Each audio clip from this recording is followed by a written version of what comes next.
A continuación, Medicina Ecológica.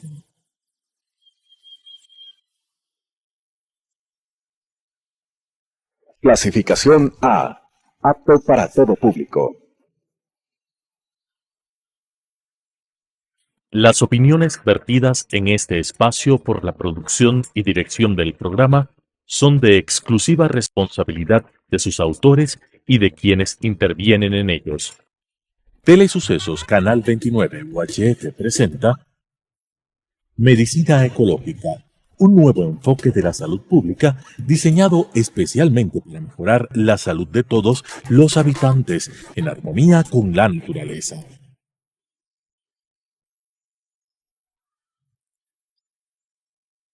Con la conducción del Dr. Walter Mena Ordóñez. Medicina Ecológica.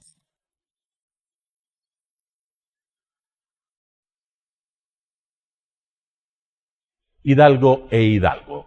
Ingeniería, construcción, mantenimiento y administración de infraestructura con excelencia, oportunidad y responsabilidad social, con elevados estándares de calidad, la preservación del medio ambiente, seguridad y la salud ocupacional, lo que nos ha permitido ser reconocidos como una empresa constructora líder en el mercado nacional e internacional, con excelencia en su modelo de gestión y procesos de innovación, mejorando la calidad de vida de sus trabajadores y generando bienestar a la sociedad.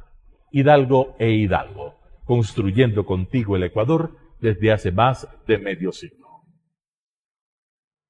Medicina Ecológica. Es satisfacción para nosotros entrevistar en nuestro set al doctor Carlos Paladines. El título: El pensamiento ecuatoriano en el curso de los últimos 70 años. Carlos Paladines, un lojano prolífico, referente y consagrado a la investigación, a la docencia universitaria, a la producción académica, su vasta producción literaria, sobre todo en el campo de la filosofía, de la sociología, de la pedagogía, de la educación. Tiene 12 libros y una infinidad de artículos que han repercutido a nivel nacional e internacional. Es una suerte tener en nuestro set a Carlos Paladines y hablar sobre este tema. La última obra de él titula justamente El pensamiento del Ecuador, el pensamiento de los ecuatorianos en los últimos años.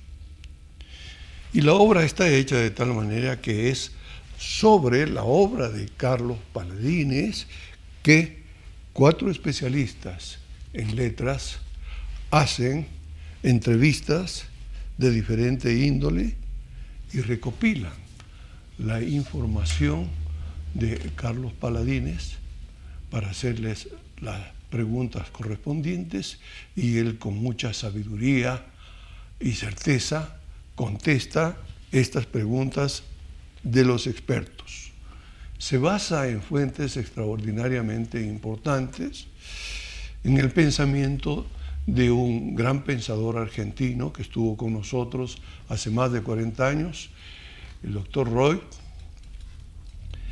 y además 8 fondos editoriales, entre ellos el fondo de la Universidad Técnica Particular de Loja sobre el pensamiento ecuatoriano en el curso de su historia.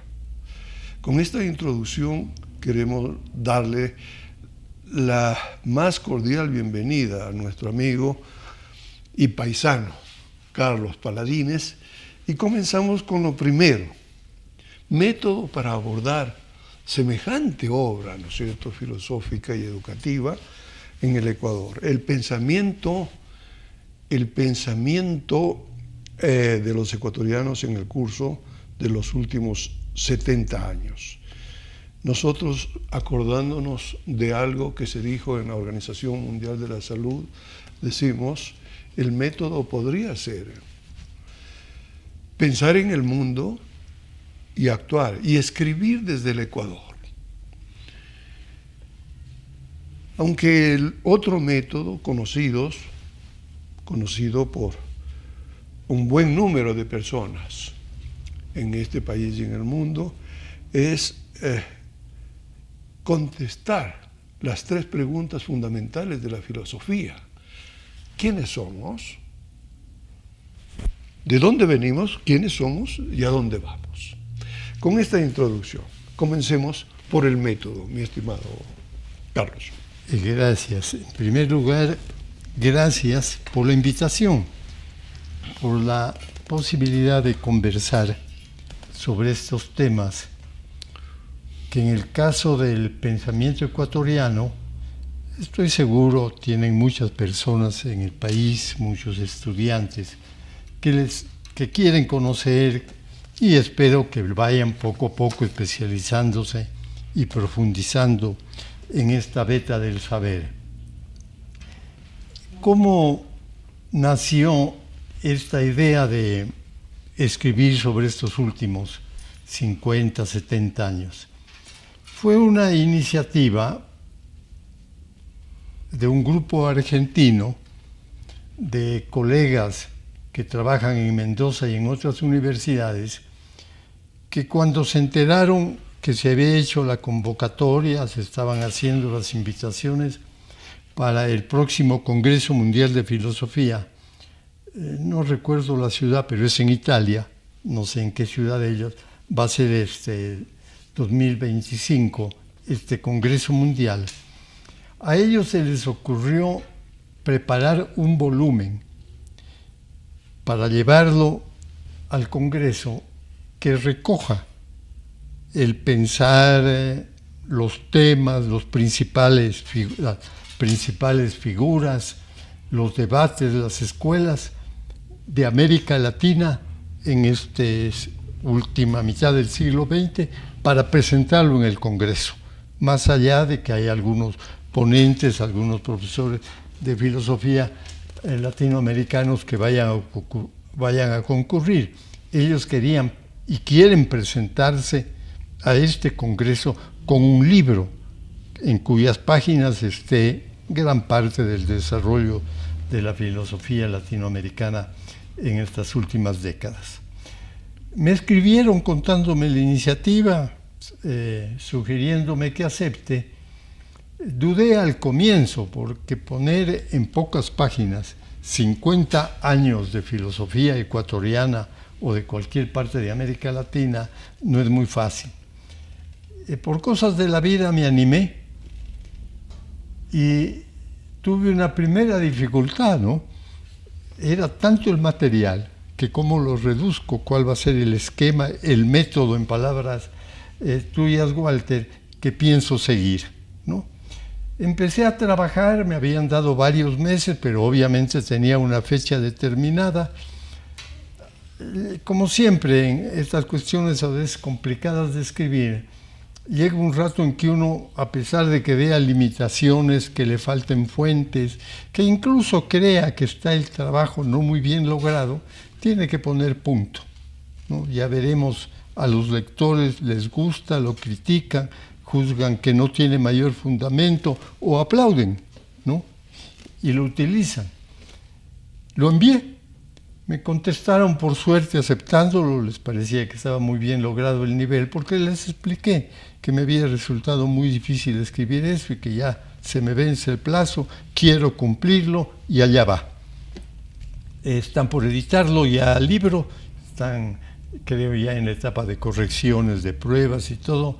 Me parece que me hablaron de que la Facultad Latinoamericana de Ciencia Social, la Flaxo de Buenos Aires, es la que se va a encargar de toda la edición. La Facultad Latinoamericana de Ciencias Sociales. Ahora que están complicados por los costos, ¿no?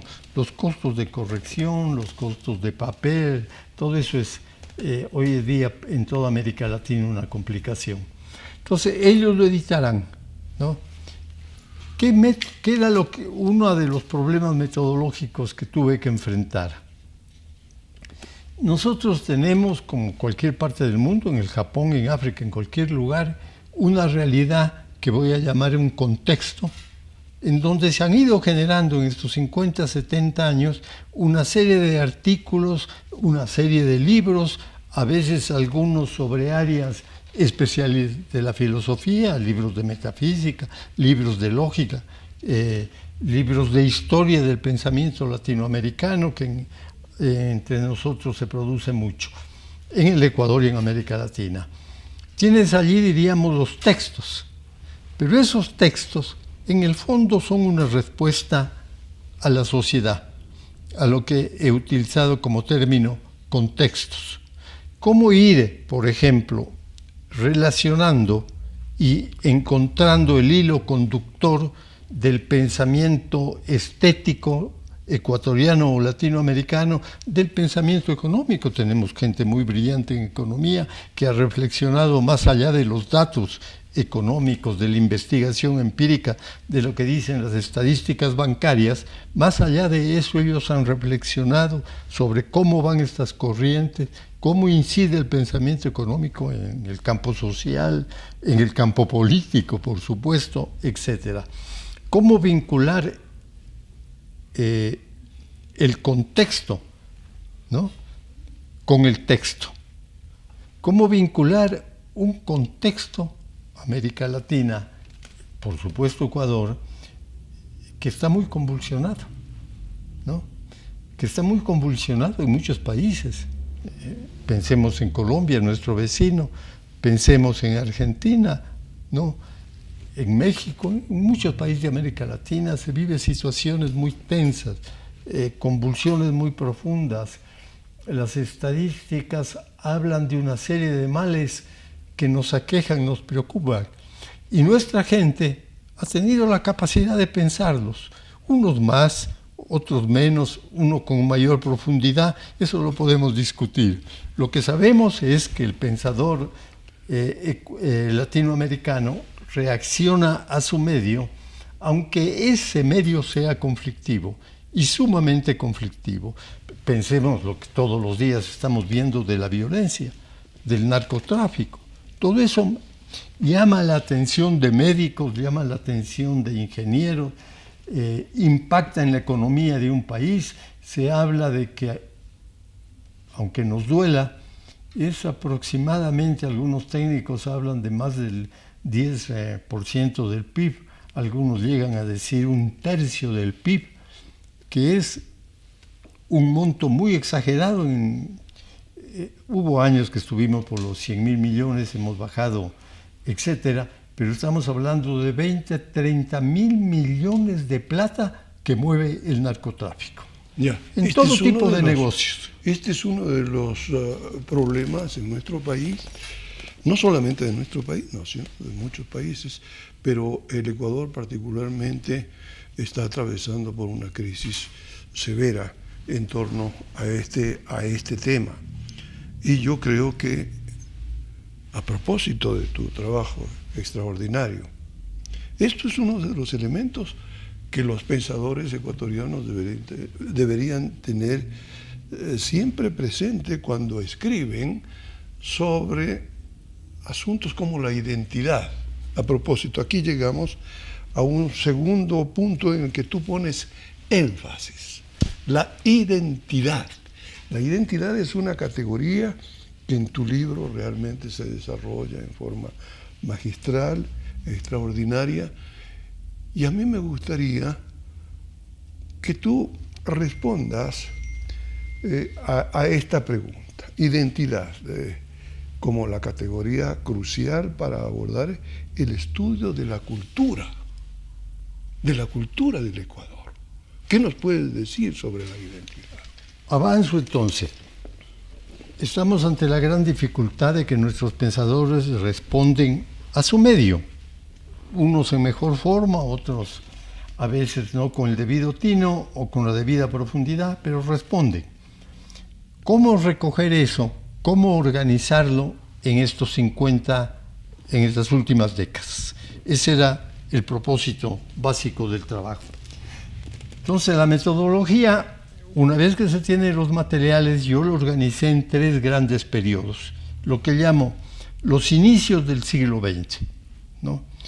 allí hubo varios movimientos muy representativos. Algunos llegaron incluso a formalizar, a escribir, a pensar. Otros vivieron su experiencia de reacción a las sociedades entonces. Entonces voy analizando el movimiento obrero, dos corrientes que tuvieron mucha producción en literatura, en cuento, en pintura, en escultura, en murales, lo que se ha dado en llamar el realismo social y el indigenismo, ¿no? Y otra gran corriente, sobre todo de los años 40, etcétera, tenemos un ejemplo típico de eso en Velasco Ibarra, lo que llamo yo el pensamiento populista. Entonces, estas tres grandes corrientes, el movimiento obrero, el realismo social, el indigenismo, el populismo y el pensamiento socialista y marxista de esa época, que produjo también muchos libros, muchos discursos, mucha participación política. Estos cuatro grandes corrientes produjeron una visión del país, ¿no? Produjeron, técnicamente se podría decir, una cosmovisión, ¿no? Ellos respondieron a qué había que hacer en la familia, qué había que hacer con las costumbres, cuáles nos afectaban, cuáles eran positivas. El realismo social, el indigenismo, el movimiento obrero, el socialismo y el marxismo y el populismo son una gran cuna de textos, de cientos y miles de textos que produjeron una visión del país. Hoy en día, nos guste o no nos guste, ese es otro problema. Nos gusta o no nos gusta, y configura nuestra identidad. Ya. Uno, si va al Congreso, se me ocurre, ojalá no vayan, pero si va a ver allí un gran mural, el célebre mural de Guayasamín que está en la Asamblea. Ahí tiene usted una historia del país contada al pueblo ecuatoriano, pintada para que la vean, la historia del país desde sus inicios, desde cuando el maíz empezaba a surgir, todo el despliegue de tiempos de Espejo, de tiempos de Alfaro, etc. Simbólicamente puesta la producción de inicios del siglo XX, la forma como concebían, ¿no? El segundo momento es lo que yo llamo el proceso de modernización del país y de desarrollismo, que va, en el caso ecuatoriano, a cobrar fuerza en 1970 en adelante. El país va a cambiar en su sistema vial, va a cambiar en sus industrias, se van a diversificar, va a cambiar en la construcción, etcétera, en una serie de elementos que eran en la industria, por ejemplo, de la vivienda, en la medicina, etcétera. Va a cambiar sustancialmente, va a utilizar toda la tecnología moderna que está llegando, van a surgir las clínicas, van a surgir colegios técnicos, universidades técnicas, porque estamos en la fase del desarrollo de las ciencias sociales, de la modernización de la ciencia. Este es el segundo gran ciclo que veo. Y hay un tercero, con este término que llamo el Ecuador contemporáneo, en que no me he dedicado a analizar las corrientes, sino más bien lo que llamo temas transversales, que es lo que se envió a la Argentina. Por ejemplo, aquí hay un gran discurso que le llamo el discurso sobre la pequeña patria, gran patria de la cultura. Lo que llamamos la Casa de la Cultura, Benjamín Carrión, con toda una playa de pensadores que se movieron en la literatura, en la escultura. Guayasamín visitaba la Casa de la Cultura, etc. Entonces, la Casa de la Cultura va a generar una producción, una imagen del país. Nosotros acabamos de perder 200.000 kilómetros, Río de Janeiro, enseguida se funda la Casa de la Cultura. Somos un país, además, más pequeño por todo lo que se perdió, pero podemos ser una gran patria de la cultura, a pesar de que físicamente hemos quedado muy reducidos. Todo ese célebre discurso. El discurso del nacionalismo. Después de la pérdida y de los pequeños enfrentamientos militares que se dieron en nuestras fronteras, en el caso de Loja, en Macará, en Zapotillo, en Alamor, etc.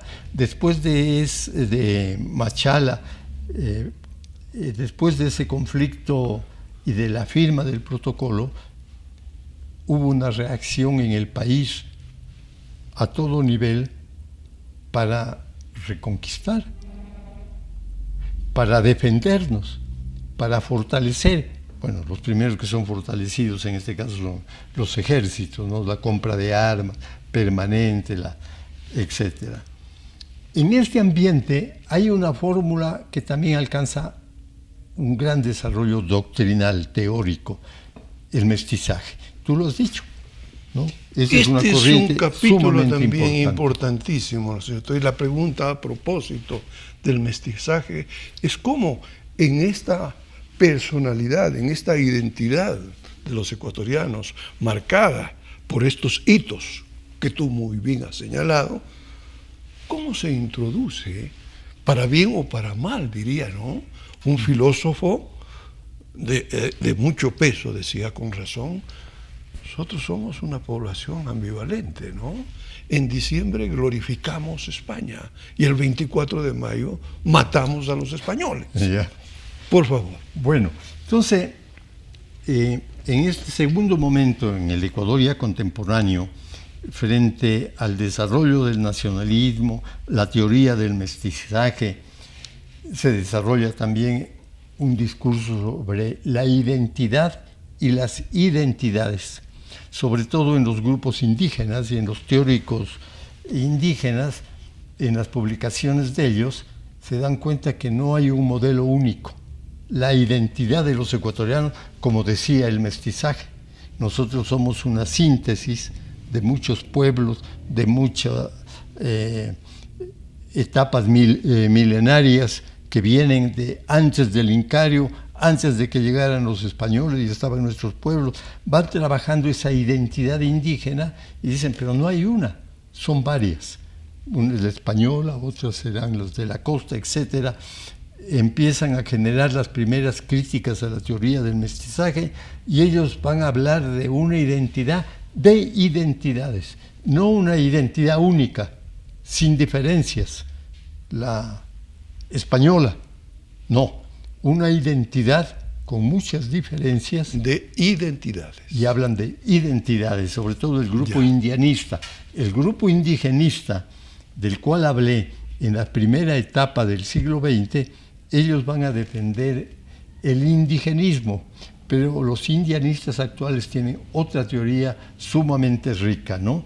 Y después hablo de la megadiversidad del pensamiento ecuatoriano en actores, en escuelas, etc. Esa es la síntesis de este artículo. Para aprovechar el tiempo, voy a leer una cita sobre el mestizaje y tratar de introducirme en el tema del mestizaje para concentrarme en ello, ¿no? Me parece que es de Pareja Díaz Canseco. El mestizaje es el inicio de la tragedia, decía algún pensador ecuatoriano. Y Pareja Díaz Canseco decía, dígase lo que se diga, el mestizo está dando el carácter que nuestra nacionalidad le viene haciendo falta. Se nos ha terminado el tiempo, nos dice, pero tenemos 2 minutos para completar nuestra entrevista. Continúa, por favor. Después dice, no somos blancos ni somos indios. Inválida la insistencia sería lo primero. Regresión lo segundo. La evocación de la nación mestiza está pronta a realizarse. Los mayores y mejores momentos de nuestra formación nacional son mestizos. El mestizaje entendido como la columna vertebral del país, porque en la medida en que hemos estado desintegrados y nos vayamos uniendo, incluso racialmente, podría decirse, biológicamente, va a haber un país no desintegrado, un país único. Es decir, ellos han pasado por ver el problema indígena en el campo de la conquista, ¿no es cierto?, en el siglo XVI, conquista y enfrentamiento entre 2 mundos, el mundo que llega a los españoles, el mundo que está aquí, los indígenas y el enfrentamiento y las masacres y el genocidio que se vivió en ese primer encuentro. El segundo encuentro y cómo se da el diálogo entre indígenas y blanco-mestizos en la colonia, en la República, en el siglo XX y hoy en día en la actualidad. Se va a reformular para entenderme. ¿Cuáles son? La última pregunta tenía que ver con las manifestaciones importantes de la cultura del Ecuador en los últimos 70 años. Yo creería, ¿no es cierto?, que tú has definido con una precisión extraordinaria las columnas vertebrales, ¿no es cierto?, las características fundamentales de la cultura en el curso, yo diría, no solamente de los 70, sino de toda la historia del Ecuador. Identidad y mestizaje. Pensemos que identidad y mestizaje van a ser también las columnas vertebrales a través de las cuales vayamos descubriendo la cultura de lo local, sea Loja, sea Chimborazo, sea Guayaquil, sea Manabí, en fin. Y esto va a ser muy importante para los estudiosos de la cultura y del pensamiento ecuatoriano en el curso de los próximos años. Para que se vea rápidamente las limitaciones del esquema del mestizaje, una derivación, una posibilidad es que se lo vea como algo biológico. En la medida en que nos vayamos mezclando en el Ecuador, que ya estamos mezclados ya hace poco, culturalmente, socialmente, etcétera, va a cambiar el panorama nacional. A mí me parece que allí está el problema. Nosotros hemos llegado a ser una cultura no solo por el mestizaje de la sangre, sabe Dios de qué países han venido, de qué continentes. La sangre puede ser un elemento, no hay duda, pero no es lo fundamental. Lo fundamental es ese quehacer cultural que se ha vivido en Loja, que se ha vivido en Cuenca, que se ha vivido en todo lugar. Ese quehacer cultural, el sistema productivo nuestro, el sistema político, etcétera, ese hilo especial que va uniendo a todas las acciones es lo importante. La cultura como elemento del sistema productivo, del sistema médico, del sistema productivo, que es lo que siempre nos une. No es solo la sangre. Eso es lo la central, unión es más profunda. Lo fundamental.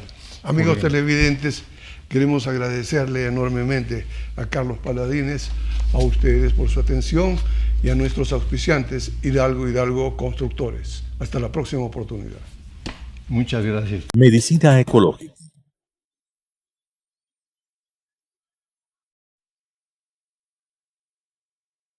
Hidalgo e Hidalgo. Ingeniería, construcción, mantenimiento y administración de infraestructura con excelencia, oportunidad y responsabilidad social, con elevados estándares de calidad, la preservación del medio ambiente, seguridad y la salud ocupacional, lo que nos ha permitido ser reconocidos como una empresa constructora líder en el mercado nacional e internacional, con excelencia en su modelo de gestión y procesos de innovación, mejorando la calidad de vida de sus trabajadores y generando bienestar a la sociedad. Hidalgo e Hidalgo, construyendo contigo el Ecuador desde hace más de medio siglo. Las opiniones vertidas en este espacio por la producción y dirección del programa son de exclusiva responsabilidad de sus autores y de quienes intervienen en ellos. Telesucesos Canal 29 UHF presentó Medicina Ecológica, un nuevo enfoque de la salud pública diseñado especialmente para mejorar la salud de todos los habitantes en armonía con la naturaleza.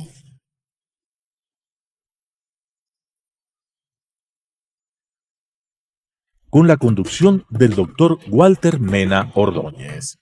Medicina Ecológica.